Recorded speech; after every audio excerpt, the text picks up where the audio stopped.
So hi, my beautiful Pisceans. You are the last on my list. I'm sorry to leave you last, but as they say, leave the best to the last.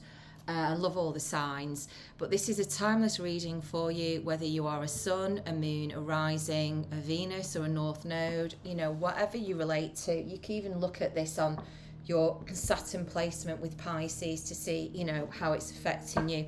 I don't really know what's going to come out. I'm using my Black Moon astrology cards, my energy oracle, and also my Baroque tarot for this. So I'm going to ask Spirit, what are the messages, please, for my beautiful Pisceans? What would you like them to know whenever they are listening to this reading in all directions of time? So what would you like to know? I actually got this feeling in my heart, like, you know, when you've had the remnants of heartbreak and then you realise that it's still there a little bit. Some of that came up. Okay. So what are the messages for Pisces? It's like, does Pisces want to know? Let's just give these cards a big clear. I'm actually going to put in a bit of my holy wood, just to double clear my cards for Pisces. Oh, that's beautiful. Messages for Pisces, timeless messages for Pisces, please, Spirit. Thank you. Okay, Leo. Could be dealing with a Leo. Could be communicating with a Leo soon, or somebody with fire. Okay, Aries and first house. Right, okay. And it's interesting actually because first house rules the body, but for me, I find that the body, the link with the body, more to do with like Taurus or Cancer, like I feel. Aries is more, it rules first house, more like the ego, the self in astrology. But it's interesting that Aries in the first house are coming up for Pisces. And what I will say to you about this Pisces, so you've got Leo, I will. So Leo is usually July to August. If it's a sun sign, but again, it might be somebody with a moon in Leo, or they could have other placements in Leo. You've got the communication card. You've also got Aries in first house, just to show you, so these have come out. So what this is reading as for me is there's something that you need to be more assertive with in your life, Pisces, and I'm going to ask Spirit what this is. So what's this about, please, Spirit? Can we have some clarification? Queen of Cups, it's emotional.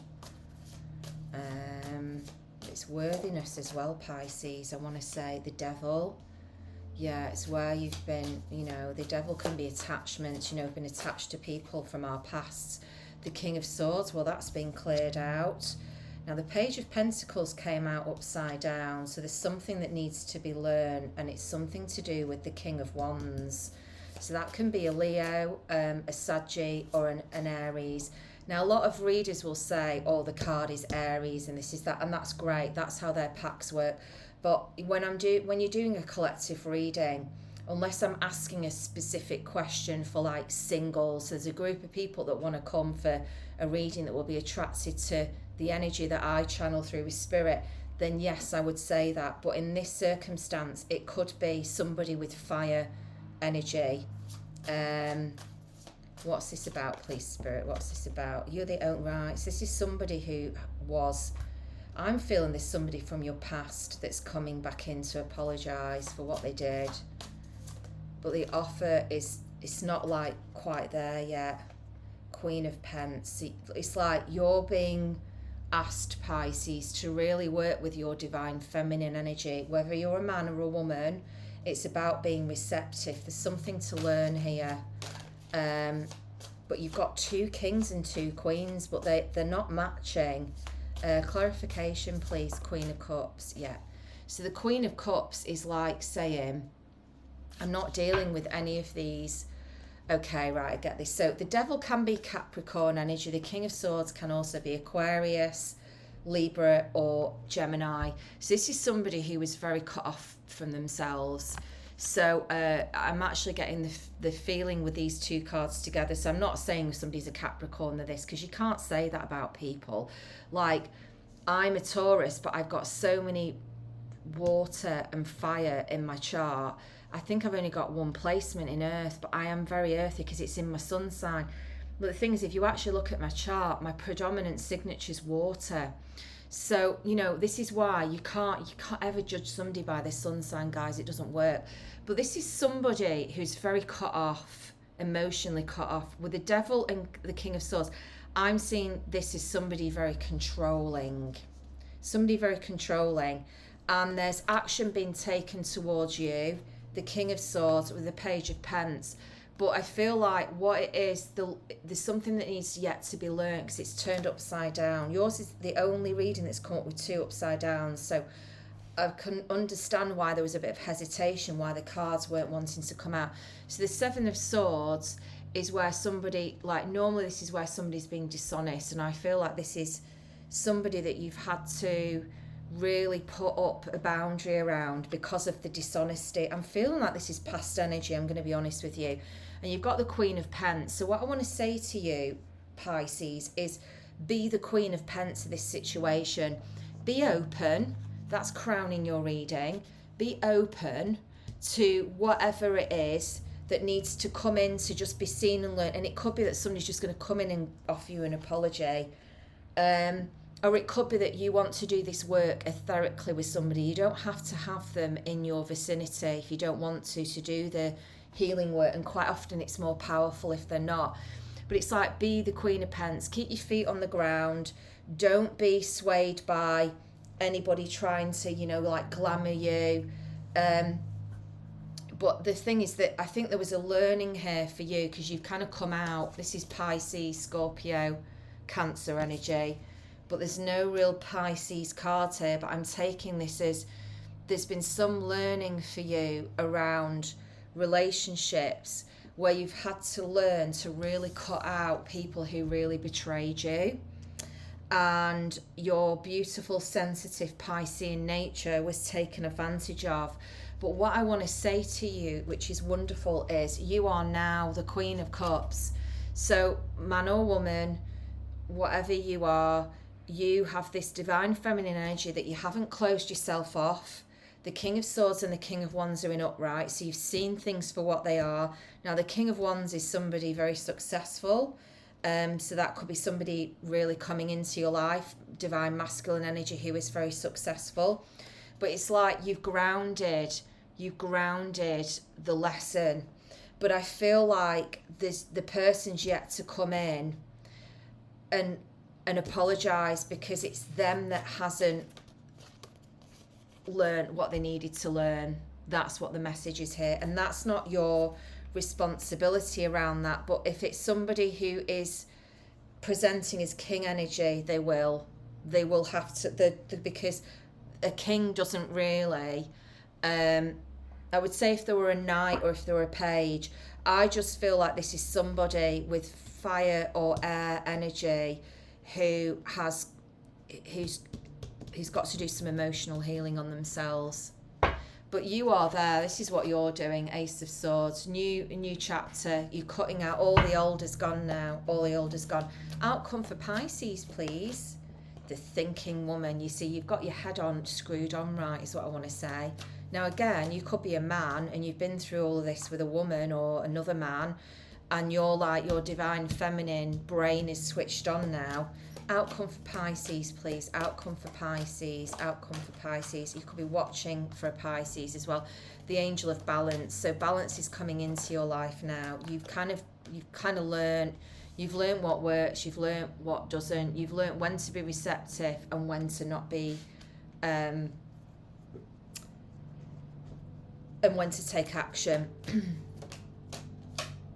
Fifth chakra, yeah, speak up for yourself. This is all been to do with, and I don't even have this in the cards, the self-esteem. I haven't got a second house here like I did. It's been a massive spiritual lesson for you. Who you were around, who you surround yourself with in your community. I feel like you're around a really beautiful community of people. There might be your friendship group, but if you look at this, they are like soul brothers and sisters is what I'm getting here. So it could be your spirit community, it could be your friendship group, it could be your church, it could be somewhere you go where you connect with people and you enjoy each other's company, and I feel that's stable. But you've come through this massive portal of learning to speak up for yourself, learning to not be taken advantage of, which is a massive lesson for Pisces, and actually listen to what your body is telling you. What is your self and your soul and your spirit telling you? What's your body showing you? You've really learnt this, that it's not what somebody else's will is for you, Pisces. And when it gets uncomfortable, you swim away. It's actually learning to be in this body for you, Pisces, has been a challenge. But you're there because you've got the Ace of Swords, kids. You've got the Ace of Swords. So, you know, you've really, and it's upright. So you're stepping into this new chapter. But I would watch out for somebody coming in. And for some people, it might even be an earth sign, feminine, or a masculine that's air sign. So that's Libra, Aquarius and Gemini, or fire, Leo, Saggy, Aries. But there's something about within this, there's somebody around you or a situation around you with these types of energies where somebody still hasn't learnt their lesson, okay? And it could be to do with finances for some people. It could be to do with ownership of what they have. It could be self-respect with their body. But with the earth energy, it's to do with, really to do with dishonesty and being deceitful.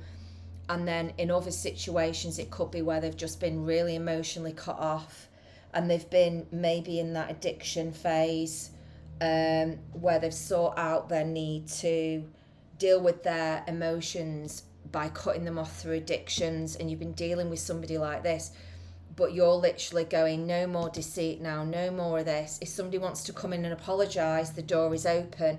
But that also, it doesn't make okay what they did. But what it does is it brings healing for everybody involved. And you're just ready to like just cut through it all and go, no. I feel like you're surrounded by really good people, Pisces. You've really had to learn this lesson about trusting yourself and learning to ebb and flow, when to listen, when to act of your own energy, when to speak up. I feel it's a big lesson for Pisces to speak up for themselves and be counted and know that they're worthy of having their needs met just like the next person. Pisces, especially in love, can almost get swallowed up by other people's needs, and because they're very much in love with the idea of love, and then they grow up and they realise what love is to them. And often they can sometimes be with somebody who's like a father or a mother figure who takes care of them because that's what they were shown love was, or that's their perception of love. And as they grow and they get successful in their own right within themselves and they get to know themselves, they start to understand that a big part of having an interdependent, healthy relationship is that you have to speak to each other. You have to say what your needs are, because your partner, it's not fair to expect your partner to psychically like try to interpret what it is that you need. It's really, honestly, it's so hard work, because there's going to be times in a relationship where you come home from work and you don't want to have to anticipate or intuit. Like, even for me as an intuitive, when I get sometimes tired, and you'll know, because you start to get a bit irritable, like people just want to know about this, or they want to, and it's like, my intuitive buttons are not on. I don't want to know about people's lives when I'm walking around the supermarket. Same thing in partnership. We need to help our partners. The ebb and flow, the yin yang, for many of us is about, it's so lovely when your partner will say to you, oh, would you like a cup of tea? Or I've made dinner for you. Or what would you like to eat tonight? I was thinking about this. You know, it's like, it's discussed, and we don't make the assumption that just because we're feeling, oh, this has happened, that our partner will do A, B, C, and D. You have to learn to communicate in a relationship, and that's part of how you get to know your partner as you get on and as you move forward. So there's something there in that, Pisces. So I'm going to leave it there. Thank you for being the beautiful Pisces that you are. I love Pisces. And keep spreading that love, Pisces. We so need it in the world. And I will see you very soon. Lots and lots of love.